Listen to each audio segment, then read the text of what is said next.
प्यारे विद्यार्थियों, आप सभी को मेरा नमस्कार। मैं डॉक्टर नेमीचंद कुमावत, सहायक आचार्य हिंदी विषय, राजकीय महाविद्यालय की आपकी इस बीए पार्ट थर्ड विषय हिंदी साहित्य के प्रथम प्रश्न पत्र की आज की इस ऑनलाइन कक्षा में मैं आप सभी का हार्दिक अभिनंदन और स्वागत करता हूं। प्यारे विद्यार्थियों, आज मैं आपके समक्ष लेकर आया हूं अयोध्या सिंह उपाध्याय हरिओध जी द्वारा रचित इंद्र का गर्वहरण कविता। प्यारे विद्यार्थियों, पिछली 4-5 ऑनलाइन कक्षाओं में हमने आपके जो पाठ्यपुस्तक हैं आधुनिक काव्य संग्रह, जिसमें 11 कवियों की कविताएं संकलित हैं, जिसका आयुक्तालय कॉलेज शिक्षा राजस्थान जयपुर के द्वारा गत वर्ष जो पाठ्यक्रम निर्धारित किया गया था, जुलाई और अगस्त के पाठ्यक्रम पर मैंने पिछली 20-22 ऑनलाइन कक्षाएं आपकी ले ली हैं। उस पाठ्यक्रम को मैंने पूर्ण करा दिया है और आज हम चर्चा करने जा रहे हैं इंद्र का गर्वहरण कविता पर, जिसमें पिछली 4 ऑनलाइन कक्षाओं में मैंने अयोध्या सिंह उपाध्याय हरिओध के कर्तृत्व और व्यक्तित्व पर एक ऑनलाइन कक्षा ली थी। साथ ही इंद्र का गर्वहरण जो प्रिय प्रवास इनका अयोध्या सिंह उपाध्याय हरिओध जी के द्वारा लिखा हुआ है, उसके 12वें सर्ग को यहाँ आपके पाठ्यक्रम में लागू किया गया है।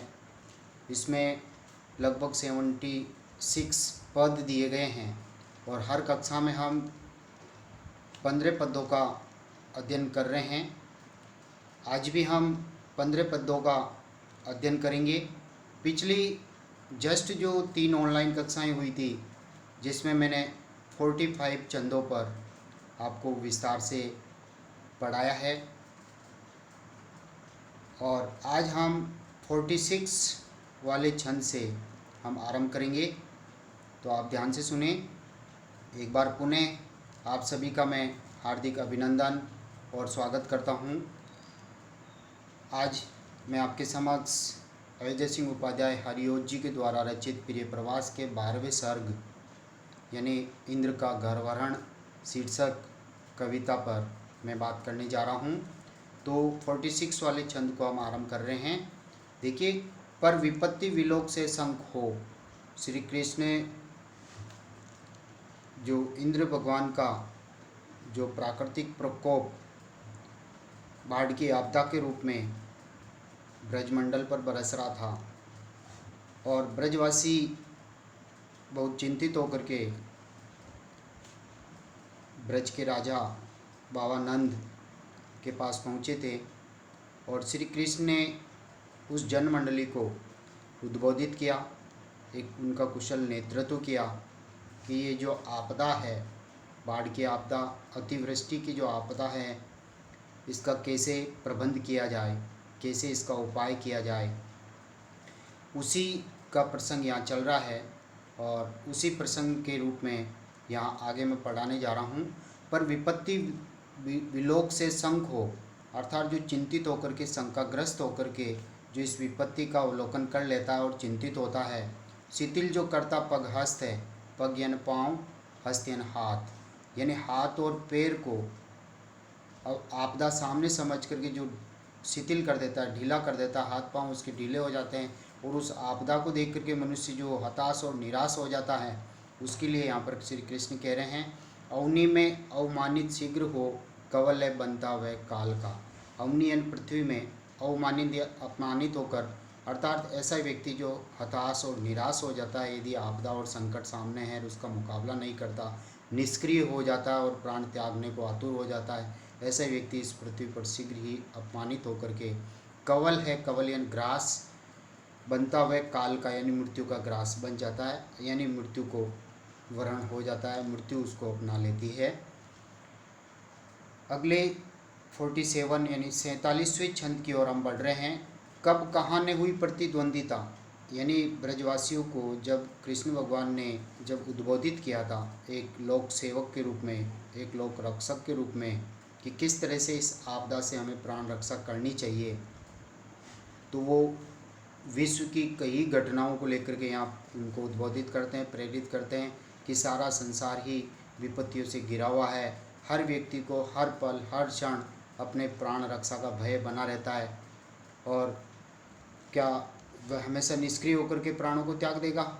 अर्थात नहीं, वे कर्मवीर साहसी बन करके जो भी संकट और आपदा सामने है उसका वह मुकाबला करता है और उसे सफलता मिलती है, और विजय देवी उसी को ही अपनाती है। तो यहाँ उसी प्रसंग को आगे बढ़ाते हुए श्री कृष्ण कह रहे हैं, कब कहाँ ने हुई प्रतिद्वंदिता, अर्थात मनुष्यों में आपदा से आपदा से मुकाबला करने के लिए कब संघर्ष नहीं हुआ। यानी हर मनुष्य को जो कुछ मिलता है वो कर्मवीर बन करके संघर्ष करने के उपरांत परिणाम मिलता है।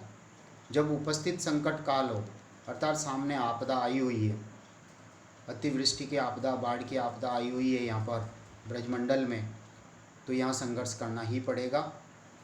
उचित यत्न से धैर्य विधेय है, अर्थात प्रकृति का जो विधान है, संसार का जो विधान है, वो विधान ये है कि जब मनुष्य के सामने कोई संकट, कोई आपदा आ जाती है तो उसे धैर्यवान बन करके उसका विनाश या उसका समाधान ढूंढने के लिए उचित प्रयत्न या प्रयास उसको करना चाहिए।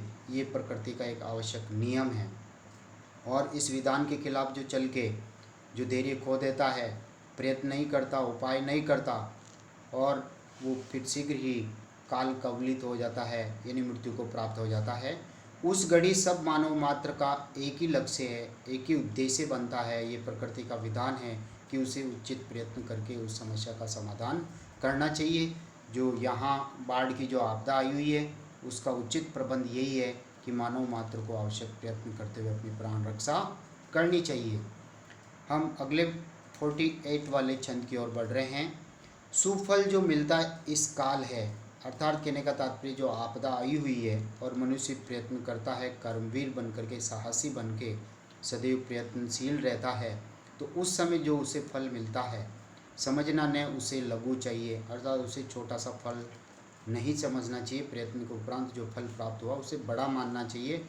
बहुत है पड़ संकट स्रोत में, साहस में जन जो सतवी बचे। यदि मनुष्य संकटग्रस्त स्थिति में हताश और निराश होकर के यदि अपने प्राण त्याग देता है तो इससे उचित ये होगा कि मनुष्य संकटग्रस्त स्थिति में उस खजाने में स्वयं साहस के साथ, बहादुरी के साथ वो उसका मुकाबला करें, और सत भी बचे, यानी सैकड़ों लोगों को यदि वो बचा करके फिर प्राणांत उसका हो जाता है तो ये वहाँ उचित होगा। अर्थात मनुष्य को सदैव जो आपदा आती है, जो विपत्ति आती है, उस विपत्ति का हमेशा साहस के साथ, बहादुरी के साथ उसको मुकाबला करना चाहिए। उसे पीछे कदम नहीं हटाना चाहिए, हाथ पांव ढीले नहीं करने चाहिए, और प्रयत्न करते करते समय जो फल उसे मिलता है उसे लघु नहीं समझना चाहिए।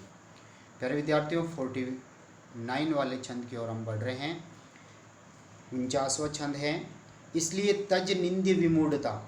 इसलिए प्रकृति का जो विधान है कि मनुष्य के समक्ष जो आपदा आती है उसका उसे प्रयत्नपूर्वक साहस के साथ में मुकाबला करना चाहिए। इसलिए तज यानी त्याग देना चाहिए, निंद्य यानी निंदा योग्य, विमूढ़ता यानी आलस्यता, मूर्खता को, यानी निंदा योग्य इस आलस्य को हमें त्याग देना चाहिए। उठ पड़ो सब लोग से यत्न हो।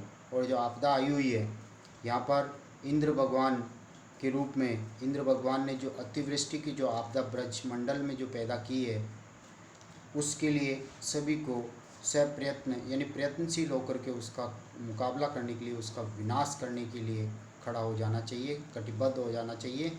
इस महाभय संकुल काल में, अर्थात इस महान भयानक संकटग्रस्त स्थिति में, अतिवृष्टि की इस आपदा में बहुसहायक जान ब्रजेश को, अर्थात अपना बहुत ही सहायक समझ करके, अपना मित्र समझ करके इस कृष्ण भगवान को अपना सहायक समझे, और इस संकटग्रस्त स्थिति में हम सभी को उठ पड़ना चाहिए, इसका मुकाबला करने के लिए कटिबद्ध हो जाना चाहिए। अगला 50वां छंद है, सुन से ओज सुभाषण श्याम का। अर्थात कृष्ण भगवान का जो अवतार यहाँ होता है वो इसलिए होता है कि समस्याओं का निदान, जो मुसीबतें हैं उनका निदान करने के लिए ही समय समय पर भगवान का लोकावतरण होता है।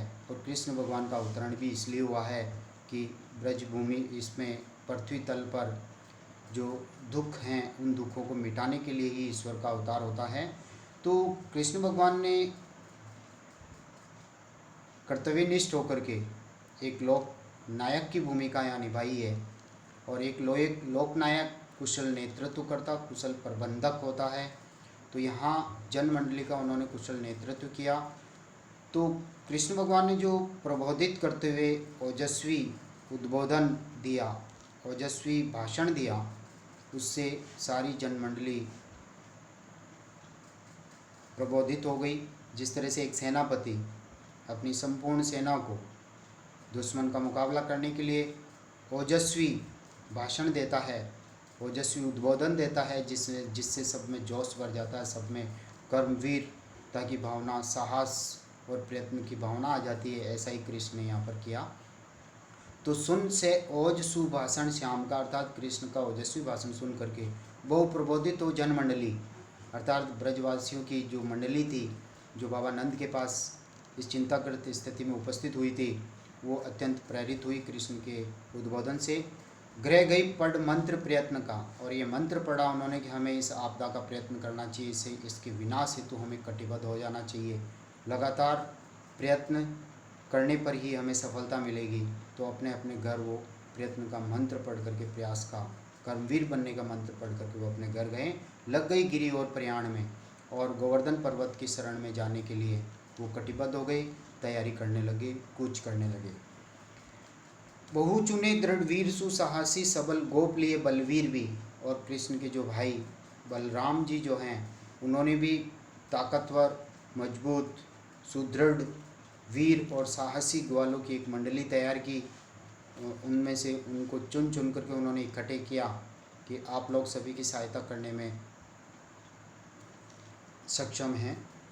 समुचित स्थल में करने लगे सकल की उपयुक्त सहायता, और वह ब्रजमंडली जो बलराम जी ने तैयार की थी, समुचित स्थल में, यानी पूरी तरह से हर जितना हो सके, जितना संभव हो सके, हर स्थल पर संकट के स्थल पर वो जाने लगे, और सभी ब्रजवासियों की गोवर्धन पर्वत की ओर प्रयाण करने में, कूच करने में उचित सहायता करने लगे।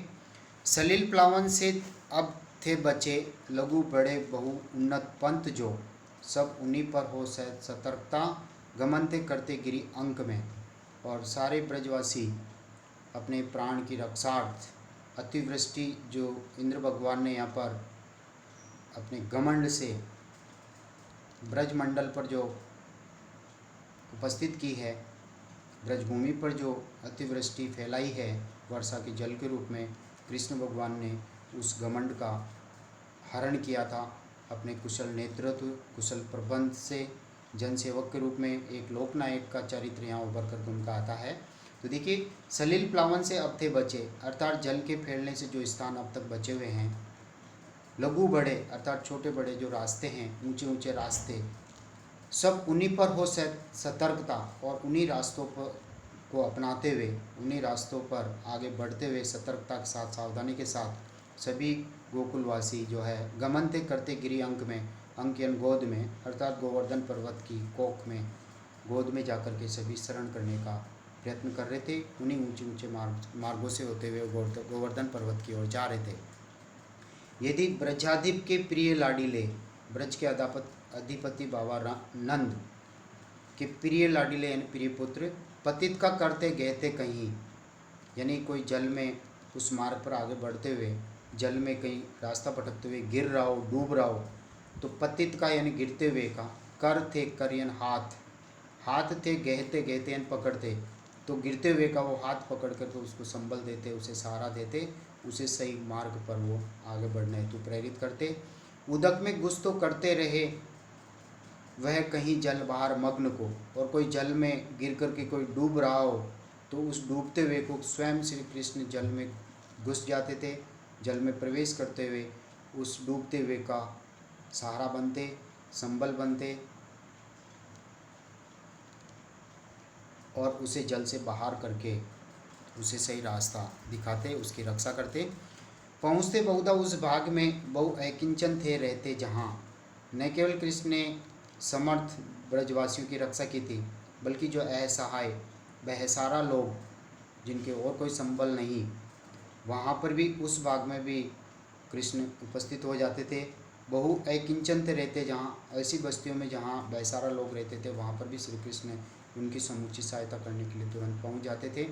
कर सभी सुविधा सब भांति की, और उन लोगों के लिए हर तरह की सुविधा उनको उपलब्ध करा करके वह उन्हें रखते गिरी अंक में और गोवर्धन पर्वत तक उनको साथ में ले जा करके वहाँ उनको शरण में दिला करके वो पुनः ब्रजमंडल में लौट आते थे।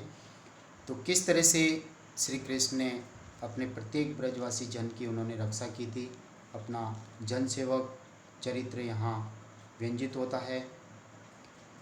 परम वृद्ध असंबल लोक को, जो बूढ़े लोग हैं, असहाय लोग होते हैं, असंबल यानी बेसहारा लोग, दुखमयी विधवा यानी विधवा की पीड़ा से जो ग्रस्त हैं, असहाय हैं, ऐसी स्त्रियों को, रूजग्रस्त को, रूज यानी रोगियों से यानी बीमारियों से जो ग्रस्त हैं, बीमार लोग, विधवा स्त्रियां, बूढ़े लोग, असहाय लोगों को, इन सभी की वो श्री कृष्ण समुचित सहायता कर रहे थे।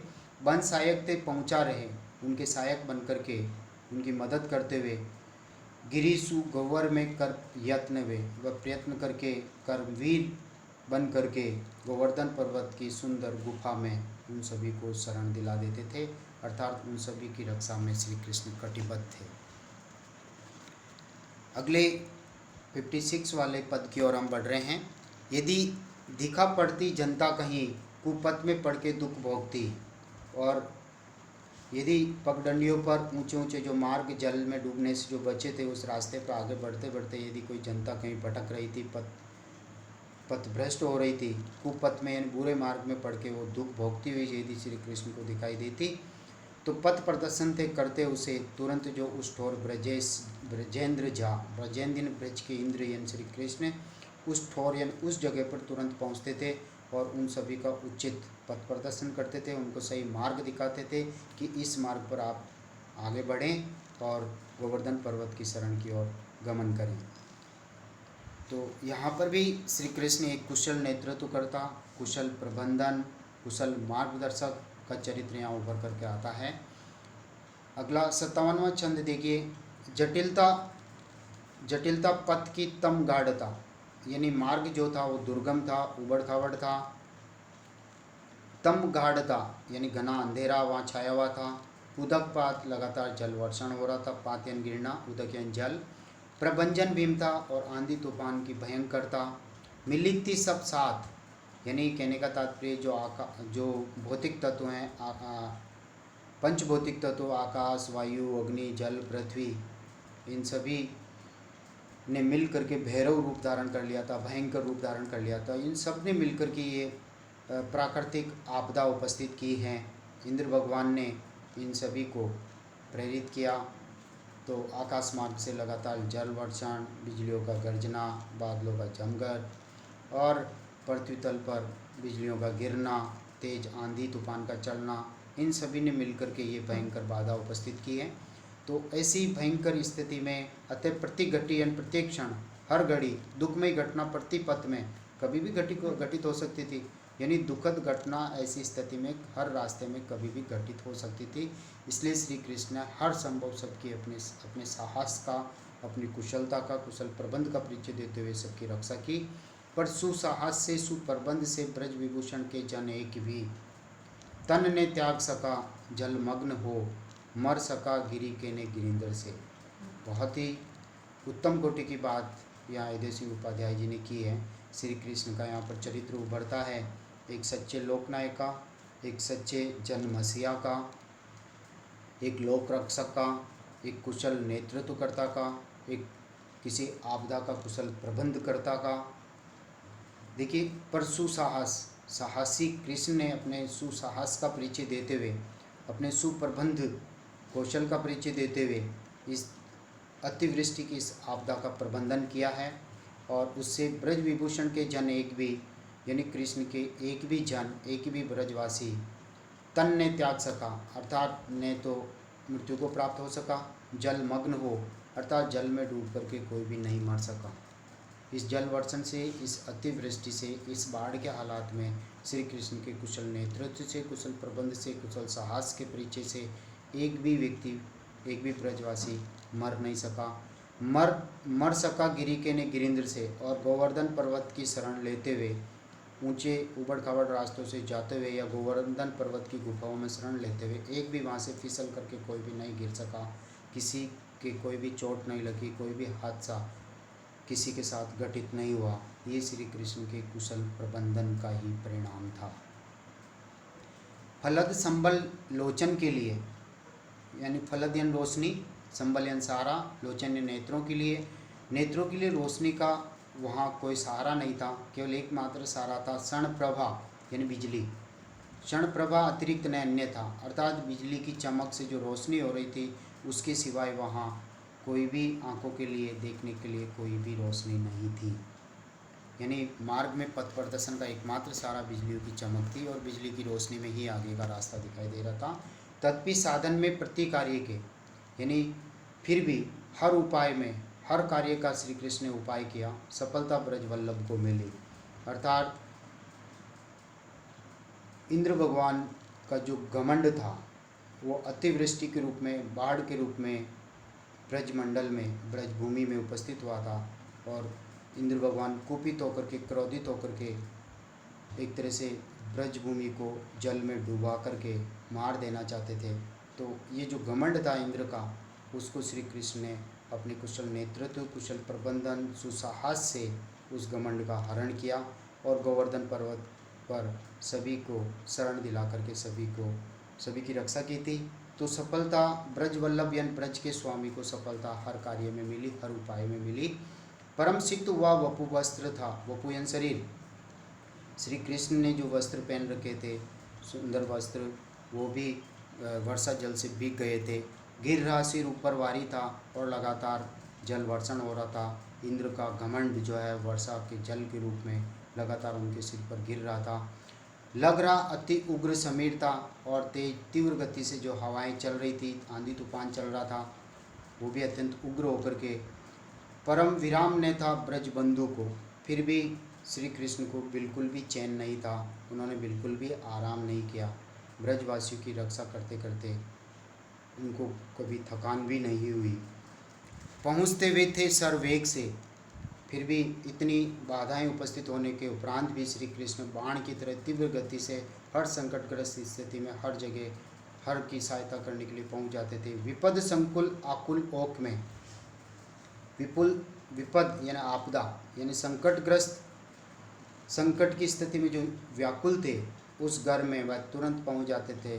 तुरंत करते हुए नाश भी, और उन आपदाओं का, उन संकटों का वह नाश कर देते थे, सभी के सहायक बन जाते थे।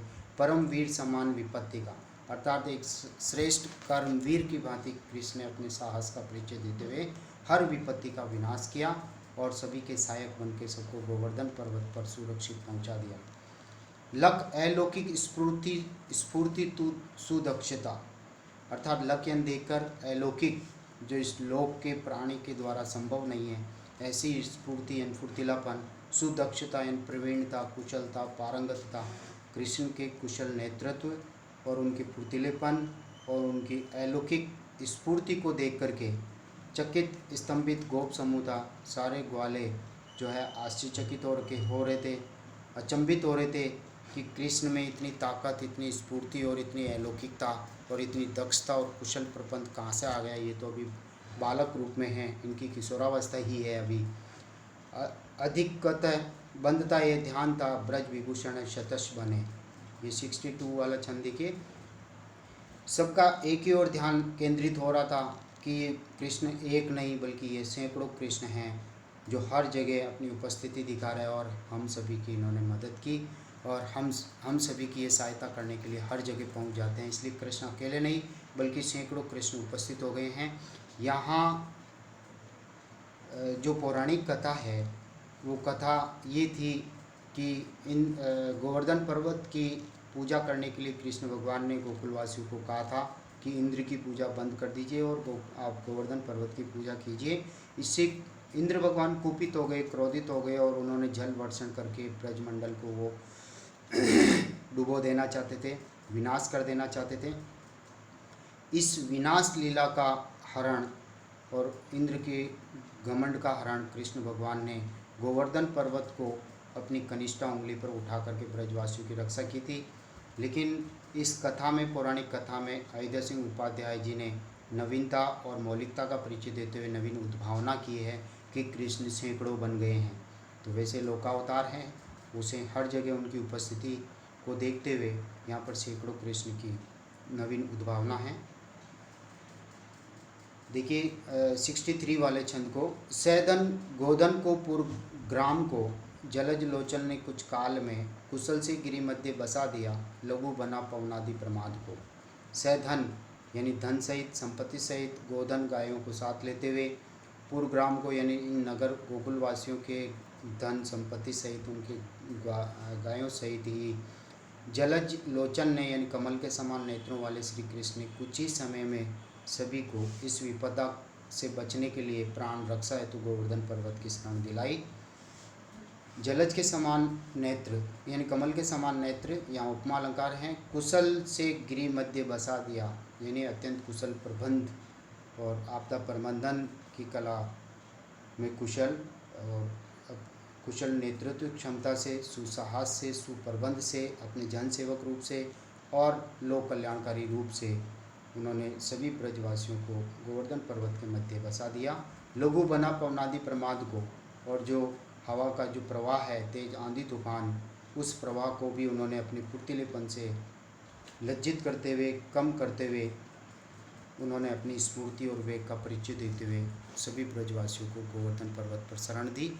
64 वाला 64वां छंद देखिए, प्रकृति क्रुद्ध 6-7 दिनों रही। इसी तरह से जो प्रकृति है 6-7 दिनों तक अत्यंत क्रुद्ध रही। 6-7 दिनों तक लगातार तेज आंधी तूफान, बादलों की गर्जना, बिजलियों का गिरना और लगातार जल वर्षण होना, ये इंद्र भगवान का घमंड था। वो कुपित होकर के जल वर्षण कर रहे थे। तो इसी तरह से प्रकृति यानी ब्रजमंडल पर ये जो अतिवृष्टि की यानी बाढ़ की जो आपदा आई है, ये 6-7 दिनों तक रही।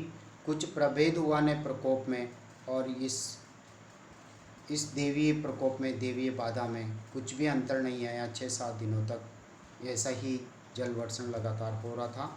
पर से यत्न रहे वह सर्वथा, अर्थात श्री कृष्ण प्रयत्नशील रह करके सभी गोकुलवासियों को हर संभव सहायता पहुंचा करके गोवर्धन पर्वत तक पहुंचाया। तनिक क्लांति हुई ने ब्रजेंद्र को, इतना कार्य करने के उपरांत भी कृष्ण को बिल्कुल भी थकावट नहीं हुई। 65वें छंद को देखिए, प्रतिदरी प्रति पर्वत कंदरा निवसते जिनमें ब्रजलोक थे। प्रतिदरी यानी हर गुफा में, प्रति पर्वत कंदरा छोटी छोटी उप गुफाओं में जहाँ ब्रजवासी निवास कर रहे थे, बहु सुरक्षित थी ब्रजदेव के, अर्थात ब्रज के जो देव है कृष्ण भगवान की देख रेख में सारे ब्रजवासी सुरक्षित थे। किसी के साथ कोई भी हादसा नहीं हुआ। जल वर्षण में कोई भी डूब करके मरा नहीं, किसी के साथ कोई अप्रिय घटना घटित नहीं हुई। परम यत्न सुचारु प्रबंध से, अर्थात श्री कृष्ण ने अपने जन सेवक रूप, लोक रक्षक रूप का, अपने साहस का और कुशल आपदा प्रबंधन का परिचय देते हुए यहाँ पर प्रयत्नशील रह करके अच्छे उपायों से ब्रजवासियों की रक्षा की थी। भ्रमण ही करते सबने उन्हें, सकल काल लखा से प्रसन्नता। रजनी भी उनकी कटती रही, से विधि रक्षण में ब्रजलोक के। भ्रमण ही करते सबने उन्हें, अर्थात श्री कृष्ण को विश्राम करते हुए किसी ने नहीं देखा, केवल भ्रमण करते हुए ब्रजवासियों की रक्षार्थी सबने देखा। सकल काल लखा से प्रसन्नता, हर काल में हर संभव सभी गोकुलवासियों ने श्री कृष्ण को प्रसन्नचित ही देखा। इस आपदा से उनको चिंतित कभी नहीं देखा। रजनी भी उनकी कटती रही, इसी तरह से वो ब्रजवासियों की रक्षा करते करते ही अपनी रातें काट देते थे। से विधि रक्षण में ब्रजलोक के, अर्थात सेवा, ब्रजवासियों की सेवा करते हुए उनकी रक्षा करने में ही वो अपनी रातें काट देते थे। तो प्यारे विद्यार्थियों, आपके 76 छंद जो है इस इंद्र का गर्वहरण कविता यानी जो प्रिय प्रवास का 12वां सर्ग है, इसमें 76 पद हैं। तो हमने अभी 4-5 ऑनलाइन कक्षाओं में हमने 66 तक हमने पढ़ लिया है। आगामी जो ऑनलाइन कक्षा होगी उसमें ये कविता पूरी हो जाएगी, जिसमें अब 15 छंद और बड़े शेष बचे हुए हैं, वो हम अगली ऑनलाइन कक्षा में पढ़ेंगे। तब तक के लिए धन्यवाद। जय हिंद। अगली ऑनलाइन कक्षा के लिए आप तैयार रहें। Thank you.